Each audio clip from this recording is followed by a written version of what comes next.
Minhas queridas irmãs no Evangelho de Jesus Cristo, cumprimento-as por serem divinamente designadas guardiãs da família eterna. O presidente Russell M. Nelson nos ensinou: esta igreja foi restaurada para que as famílias possam ser formadas, seladas e exaltadas eternamente. Esse ensinamento tem implicações importantes para as pessoas que se identificam como lésbicas, gays, bissexuais ou transgêneros, geralmente conhecidas como LGBT. O presidente Nelson também nos lembrou de que não temos sempre que concordar uns com os outros para amarmos uns aos outros. Esses ensinamentos proféticos são importantes nos debates familiares para respondermos a perguntas de crianças e jovens. Busquei inspiração por meio da oração para falar a este público, porque vocês são particularmente afetadas por essas questões, que direta ou indiretamente afetam todas as famílias da igreja. Começo com o que Jesus ensinou sobre quais eram os dois grandes mandamentos. Amarás ao Senhor teu Deus de todo o teu coração e de toda a tua alma e de todo o teu pensamento. Este é o primeiro e grande mandamento. O segundo, semelhante a este, é: amarás a teu próximo como a ti mesmo. Isso significa que somos ordenados a amar todas as pessoas, uma vez que a parábola do bom samaritano, ensinada por Jesus, diz que todos são o nosso próximo. No entanto, o zelo ao guardar esse segundo mandamento não pode fazer com que nos esqueçamos do primeiro: amar a Deus com todo o coração, alma e pensamento. Demonstramos esse amor guardando seus mandamentos. Deus exige que obedeçamos a seus mandamentos, porque somente por meio dessa obediência, incluindo o arrependimento, podemos voltar a viver em sua presença e nos tornar perfeitos como Ele. Em seu recente discurso aos jovens adultos da igreja, o presidente Russell M. Nelson falou do que chamamos de uma forte conexão entre o amor de Deus e suas leis. A lei que se aplica de modo mais significativo às questões relacionadas àqueles que se identificam como LGBT é a lei de Deus sobre o casamento e a lei da castidade que acompanha a primeira. Ambas são essenciais no plano de salvação elaborado por nosso Pai Celestial para seus filhos. Como o presidente Nelson ensinou, as leis de Deus são totalmente motivadas por seu amor infinito por nós e por seu desejo de que nos tornemos tudo o que podemos nos tornar. O presidente Nelson disse: muitos países estão legalizando o casamento entre pessoas do mesmo sexo. Como membros da igreja, respeitamos as leis do país, incluindo o casamento civil. A verdade, entretanto, é que no início o casamento foi ordenado por Deus. E até hoje, ele é definido por Ele como um casamento entre um homem e uma mulher. Deus não mudou sua definição de casamento. O presidente Nelson continuou: Deus também não mudou sua lei da castidade. Os requisitos para entrar no templo não mudaram. O presidente Nelson nos lembra de que nossa incumbência como apóstolos é ensinar a verdade, nada além da verdade. Essa incumbência não nos dá autoridade para modificar a lei divina.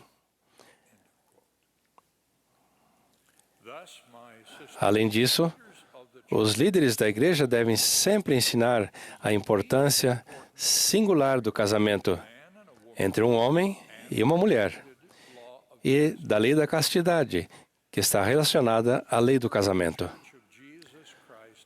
O trabalho de a Igreja de Jesus Cristo dos Santos dos Últimos Dias está centralizado na preparação dos filhos de Deus para o reino celestial e, mais particularmente, para a sua mais alta glória, exaltação ou vida eterna.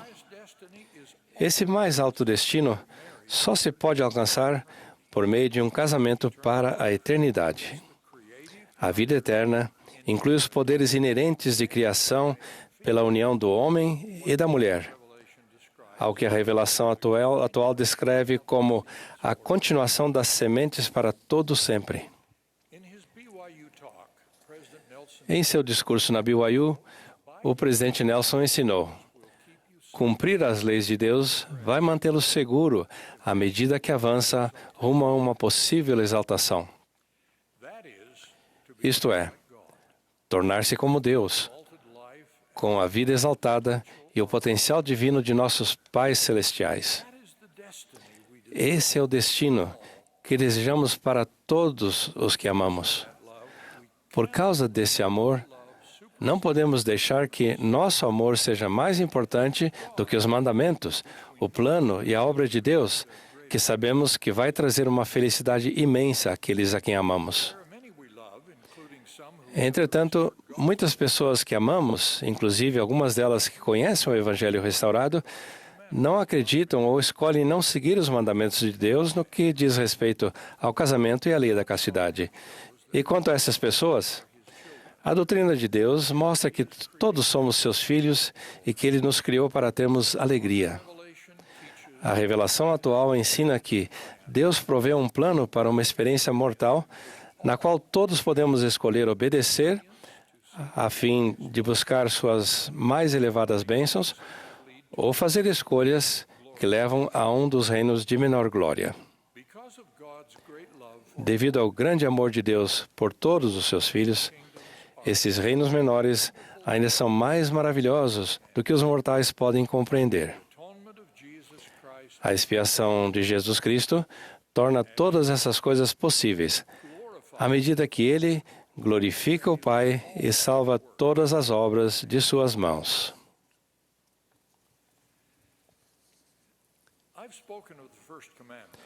Eu falei do primeiro mandamento, mas e o segundo? Como guardamos o mandamento de amar nosso próximo? Aconselhamos os membros que as pessoas que seguem os ensinamentos de lésbicas, gays, bissexuais ou transgêneros e agem como elas, devem ser tratadas com o amor que nosso Salvador nos ordena demonstrar a todas as pessoas ao nosso redor. Assim, quando o casamento entre pessoas do mesmo sexo foi legalizado, a primeira presidência e o quórum dos 12 declararam: o Evangelho de Jesus Cristo ensina que devemos amar e tratar todas as pessoas com bondade e respeito, mesmo quando discordamos delas. Afirmamos que aqueles que se valem das leis ou de decisões judiciais que autorizam o casamento homossexual não devem ser tratados com desrespeito. Além disso, nunca devemos perseguir as pessoas que não compartilham de nossas crenças e de nossos compromissos.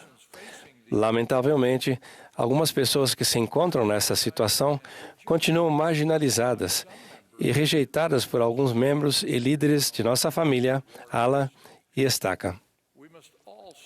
Todos nós devemos nos empenhar para sermos mais gentis e mais educados. Por razões que não compreendemos, temos desafios diferentes em nossa experiência mortal. No entanto, sabemos que Deus vai ajudar cada um de nós a superar esses desafios se buscarmos sua ajuda de modo sincero. Depois de sofrermos e nos arrependermos por termos violado as leis que nos foram ensinadas, todos seguiremos para um reino de glória. O definitivo e final juízo será feito pelo Senhor, que sozinho tem o conhecimento, a sabedoria e a graça necessários para julgar cada um de nós. Enquanto isso, devemos tentar guardar os dois grandes mandamentos. Para isso, precisamos encontrar um equilíbrio entre a lei e o amor, guardando os mandamentos e trilhando o caminho do convênio, enquanto amamos as pessoas ao nosso redor durante a jornada. Essa jornada exige que busquemos inspiração divina para saber o que devemos apoiar, ao que devemos nos opor, como amar e ouvir respeitosamente e como ensinar durante o processo. Nossa caminhada requer que não comprometamos nossa obediência aos mandamentos, mas que demonstremos uma medida completa de compreensão e amor. Nossa caminhada deve ser atenciosa com as crianças que estão incertas sobre sua orientação sexual, mas desencoraje que prematuramente rotulemos essas crianças, porque para a maioria delas, essa incerteza diminui com o tempo. Nossa caminhada se opõe ao que convida ao afastamento do caminho do convênio e nega apoio a qualquer coisa que leve as pessoas a se afastarem do Senhor. Em todas essas coisas, lembramos-nos de que Deus promete esperança, alegria verdadeira e bênçãos para todos aqueles que guardam seus mandamentos. As mães, os pais e todos nós somos responsáveis por ensinar esses dois grandes mandamentos. Para as mulheres da igreja, o presidente Spencer W. Kimball descreve esse dever nesta grande profecia. Boa parte do enorme crescimento que ocorrerá na igreja nestes últimos dias se dará porque muitas das boas mulheres do mundo serão atraídas à igreja em grande número. Isso se produzirá porque as mulheres da igreja demonstram retidão e lucidez em sua vida e porque serão visitadas como distintas e diferentes, de modo positivo, das mulheres do mundo. Assim, os membros da igreja, do sexo feminino, constituirão uma força significativa, tanto em termos numéricos, quanto no tocante ao crescimento espiritual da igreja nos últimos dias. Falando dessa profecia, o presidente Russell M. Nelson declarou que o dia que o presidente Kimball previu é hoje. Vocês são as mulheres que ele previu. Nós, os poucos que ouvimos essa profecia feita há 40 anos, percebemos que entre as pessoas que as mulheres desta igreja podem salvar, estão seus próprios amigos e entes queridos, que são atualmente influenciados pelas prioridades do mundo e pelas distorções diabólicas. Minha oração e minha bênção é que vocês ensinem e ajam de modo a cumprir essa profecia, em nome de Jesus Cristo. Amém.